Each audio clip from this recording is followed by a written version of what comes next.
try something. I want you to listen very closely. I am attempting to clap with one hand. Please tell me you aren't actually flailing your arm around in the studio right now. I absolutely am. And the result is, well, it's silence. Just the sound of air and maybe my shoulder complaining a little. It's the classic Zen koan, isn't it? What is the sound of one hand clapping? It is. But, most people treat that like a riddle. Like, there's a secret answer you can find if you just, I don't know, think hard enough. And then you win enlightenment. Right. But it's not a riddle. It's more like a wrecking ball. A wrecking ball. That seems a little aggressive for Zen. It has to be. It's designed to smash your logical mind, to break your mental constructions, basically to smash the box you live in. And that's good, because today we are going on a journey that really requires us to step out of that box. We're looking at cosmogenesis. The origin of everything. The origin of everything. Yeah. We're digging into the secret doctrine and the machinery of the Nidanas and a text called The Voice of the Silence. So these are some heavy hitters. Blavatsky, the Golden Precepts. Yeah, not exactly beach reading. No, it's pretty much the opposite. We're going to a time before time existed. We're going to try and figure out why our brains trap us in what the texts call mental drawers. Mental drawers. And then unpack the 7 paths to bliss that, interestingly enough, supposedly didn't always exist. I feel like I have way too many mental drawers as it is. There's the work drawer, the bills drawer, the existential dread drawer. Well, get ready, because the whole point of this deep dive is to see if we can empty those out. Or maybe, just maybe, realize the dresser itself is an illusion. All right. So let's start with that architecture of the mind. The source material opens with a pretty disturbing experiment, actually. It involves kittens. It is a grim study, yeah, but it makes a really fundamental point about how we build our reality. Walk us through it.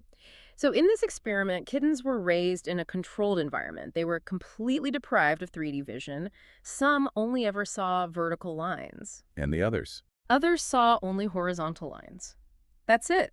That was their entire universe. So their reality was literally flattened.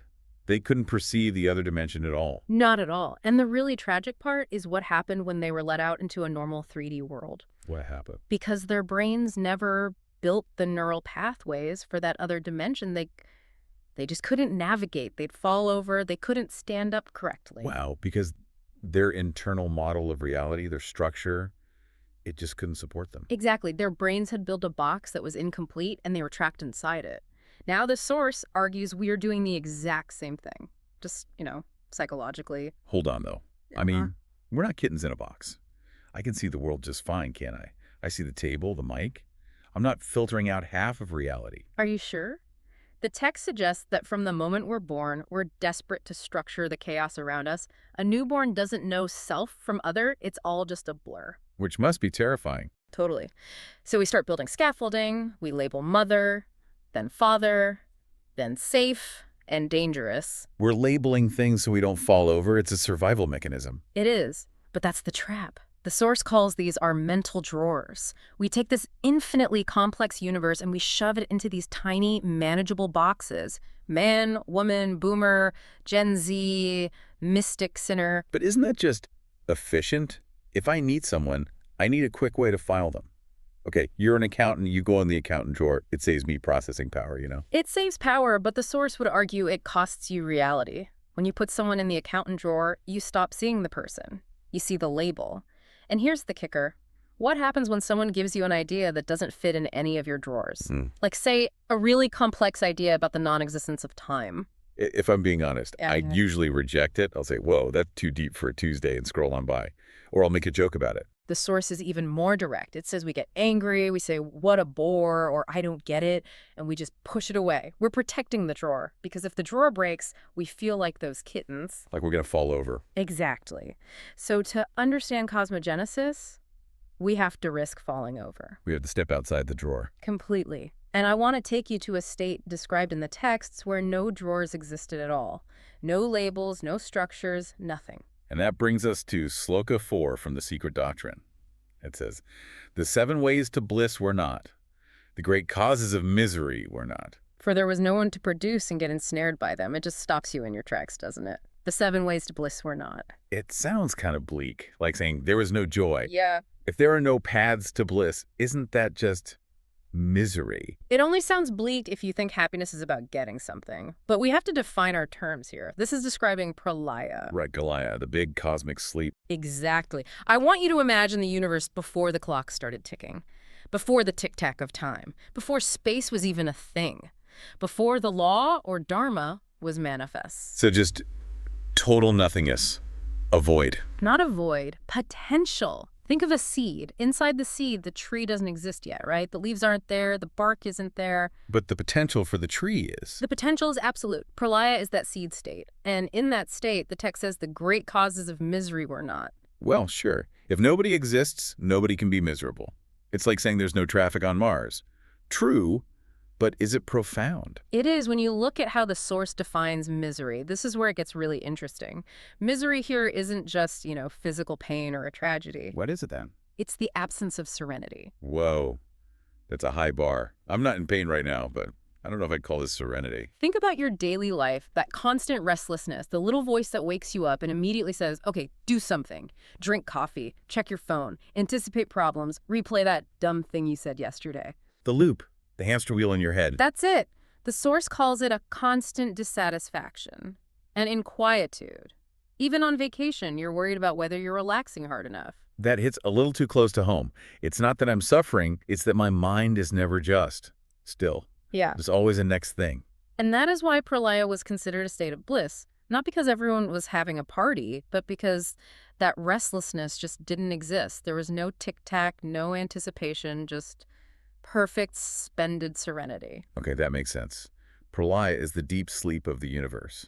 Hmm. So if it was so perfect, why did we leave? Why do we even need 7 paths to bliss now? That's the billion-dollar question, isn't it? The text says the 7 ways to bliss were not, which implies that now they are. You don't need a map home if you never left the house. So we left the house. The universe woke up, the great breath returned, and with existence came separation from that serenity. And that brings us to the machinery that keeps us trapped outside, the nidanas. The 12 causations. This sounds like the mechanics of the hamster wheel. It is. The nidanas are the gears, the links in the chain that bind us to samsara, the whole cycle of existence and suffering. We don't have time for all 12, but the source points to a big 3. Yeah. The main engines of our restlessness. Let's break those down. Okay, the first engine is avidya. Which is usually translated as ignorance. But not knowing things, ignorance. It's a fundamental ignorance of our own true nature. It's the amnesia that happens when we wake up from pralaya. We forget we were all part of one thing. We start thinking, I am me and you are you. Separation. That's where it all begins. Okay, so that's the first gear. We forget the big picture. Mm. What's next? Phassa, which means contact. This is where the trouble really picks up speed. We have sensory experiences, we see, hear, touch things. But, and this is the key part, we filter all that information through our prejudices. Through our drawers. Exactly. And the source says this creates cascades of thoughts, loops. So for example, you get an email from your boss and the tone is just slightly ambiguous. That's the contact. Phassa. And immediately the cascade starts. Is he mad? Did I mess up that report? Oh God, I knew I shouldn't have taken that long lunch. Right, you judge it, you remember some past mistake, you worry about a future catastrophe. You're not just reading an email anymore. You are trapped in a mental anxiety circuit. That's phassa in action. Okay, which has to lead to the third one, upadana. Attachment, craving.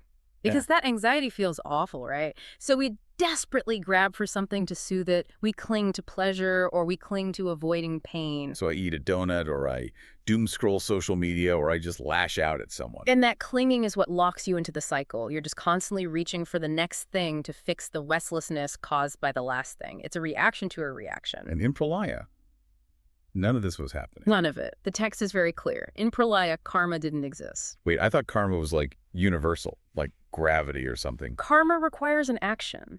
It requires a doer. In the void, there was no actor. And the law, the dharma, it wasn't manifest yet. You can't break a law that hasn't even been written. So, yeah. No consequences, just peace. But we're here now. The clock is ticking. What do? We can't just wish ourselves back into the cosmic void. We have to build the path back. And this is where Sloka 4 gets so interesting. Because we're lost, the 7 ways to bliss now have to exist. And this is where H.P. Blavatsky comes in. You mentioned she had these private meetings where she explained what they were. Yes, exactly. Her students asked her directly, what are these 7 ways? And her answer connects this entire philosophy to the very structure of a human being. She talked about the fractal human. The math in the notes. 7 times 7 times 7. That sounds like a lot of homework. It's the constitution of man. The idea is we aren't just this one block of meat and thoughts, we're sevenfold. We have a physical body, an energy body, an emotional body, a mental body, all the way up to Atma, the pure spirit. Okay, 7 levels. I'm with you so far. But here's the fractal bit. Each one of those 7 levels has 7 sublevels, and each of those has 7 sublevels. The Hindu tradition calls this the 343 fires. 343. Why fires? What does that number even mean? Because fire transforms, it purifies.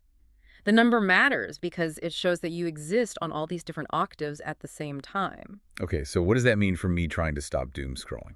It means enlightenment isn't some Hollywood moment where the clouds part and a choir starts singing. It's the gradual, painstaking work of lighting all 343 of those fires.